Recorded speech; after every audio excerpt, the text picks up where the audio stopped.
샘토 가족 여러분 안녕하십니까. 샘토지기 김덕겸 목사입니다. 오늘은 야고보서 4장 1절부터 12절까지고요.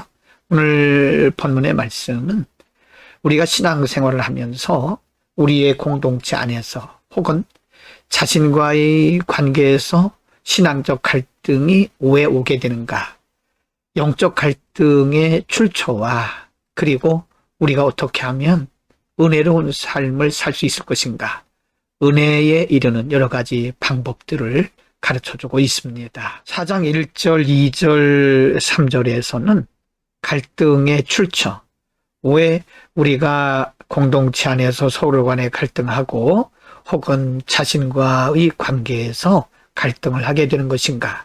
1절, 너희 중에 싸움이 어디로부터, 다툼이 어디로부터 나느냐.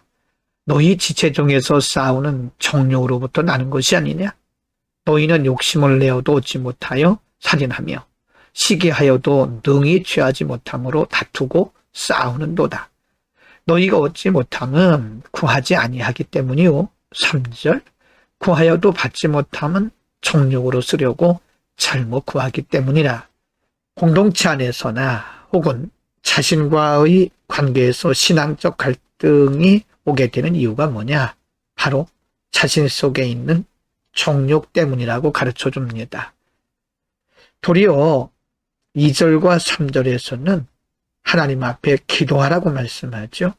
너희가 받지 못한 것은 정욕으로 쓰려고 잘못 구했기 때문이고, 2절 끝에 보면 너희가 얻지 못하면 구하지 아니했기 때문이다. 하나님 앞에 기도하라는 말씀입니다. 우리가 정욕을 갖는다고 해서, 욕심을 가진다고 해서 이루는 것은 아닙니다. 그래서 하나님 앞에 맡기고 기도하되 특별히 정욕으로 쓰려고 기도하지 말고 바른 마음을 가지고 바른 목적을 가지고 기도하라, 그런 말씀이죠. 4장 4절과 5절에서는 인간이 갖게 되는 그 정욕의 위험성과 정체에 대해서 가르칩니다. 4절, 가늠한 여인들아, 세상과 벗된 것이 하나님과 원수됨을 알지 못하느냐? 그런즉 누구든지 세상과 벗이 되고자 하는 자는 스스로 하나님과 원수되는 것이니라. 5절, 너희는 하나님이 우리 속에 거하게 하신 성령이 시기하기까지 사모하신다 하는 말씀을 헛된 줄로 생각하느냐? 정욕이 바로 하나님과 원수가 된다는 것입니다. 정욕은 4절 끝부분에 보면 세상과 벗되고자 하는 마음, 그래서 결국은 그것이 하나님과 원수가 되게 한다는 것입니다. 하나님은 우리가 늘 하나님과 친밀한 교제를 이루고 하나님 안에서 만족한 삶을 살기를 원합니다. 그러나 우리가 정욕에 빠져서 하나님을 멀리한다면 정욕 그 자체가 바로 하나님과 원수가 되는 요인이 된다는 것입니다. 여러분 반드시 기억합시다. 4절, 세상과 벗된 것이 하나님과 원수가 된다는 것입니다.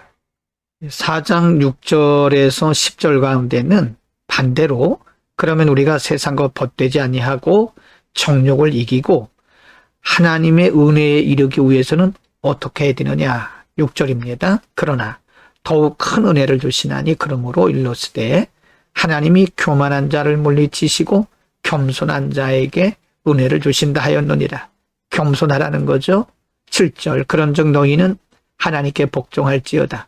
마귀를 대적하라. 그리하면 너희를 피하리라. 은혜에 이르기 위해서는 하나님께 복종하고 정욕을 가져다주는 마귀를 대적하라는 말씀이죠. 8절, 하나님을 가까이 하라. 그리하면 너희를 가까이 하시리라. 죄인들아, 손을 깨끗이 하라. 두 마음을 품은 자들아, 마음을 성결케 하라. 하나님을 가까이 한다는 말은 기도와 예배와 말씀 묵상을 통해서 하나님과 깊은 교제를 하는 것을 의미합니다. 9절, 슬퍼하며 애통하며 울지어다. 너희 웃음을 애통으로 너희 즐거움을 근심으로 바꿀지어다. 슬퍼하며 애통한다는 말은요, 회개를 상징하기도 하고요, 또 우리의 낮은 마음을 의미합니다. 10절에서 연이어서 말씀하시죠. 10절 주 앞에서 낮추라. 그리하면 주께서 너희를 높이시리라. 여러분 6절에서 10절까지는 하나님의 은혜에 이르는 방법입니다. 그래서 우리 늘 겸손하게 하나님께 복종하면서 우리 속에 있는 정욕을 대적하면서 하나님과 늘 깊은 교제, 하나님을 가까이 하면 바로 하나님이 예비하신 은혜에 이를 수 있는 것입니다. 오늘 본문 말씀은 우리가 이미 상고한 대로 우리가 신앙생활을 하면서 공동체 안에서나 혹은 우리 개인적인 심령 속에서 인간관계 속에서 왜 우리가 갈등하게 되고 싸우게 되는지 그 이유를 가르쳐 주셨습니다. 그것은 여러 가지 이유가 있겠지만 중요한 이유 중 하나가 정욕이라고 하는 것입니다. 세상의 정욕, 안목의 정욕, 육신의 정욕 이런 것들이죠. 그래서 이 세상을 사랑하고 육신을 사랑하는 그런 마음, 정욕을 가지게 되면 우리 자신과도 갈등하게 되고 다른 지체들과도 갈등하게 되고 공동체 안에서 불협화음을 내게 되는 겁니다. 그 대신에 6절 이하에서 말씀하신 것처럼 우리가 모든 것을 내려놓고 하나님 앞에서도 겸손하고 사람 앞에서도 겸손하게 되면 하나님이 예비하신 은혜를 받고 누릴 수 있게 되는 것입니다. 여러분, 이 세상에 있는 것들은 잠시 있다가 사라지는 것들입니다. 그것은 우리 인생의 본질이 아니죠. 잠시 있다가 없어질 것들을 우리 인생의 전부인 것처럼 그렇게 탐심에 빠지거나 또 집착하지 말고 하나님을 바라보고 하나님께 맡기면서 겸손하게 살아가고 승리하는 하루가 되기를 축복합니다. 기도하겠습니다. 거룩하신 우리 아버지, 오늘도 우리에게 정욕을 이기는 방법을 가르쳐 주셨습니다. 세상을 사랑하고 육신을 사랑하는 것이 하나님과 원수된다고 말씀하셨사오니 우리가 늘 겸손하게 하나님께 복종하면서 하나님과 깊은 교제를 가질 수 있도록 은혜를 더하여 주옵소서. 예수 그리스도의 이름으로 기도드립니다. 아멘.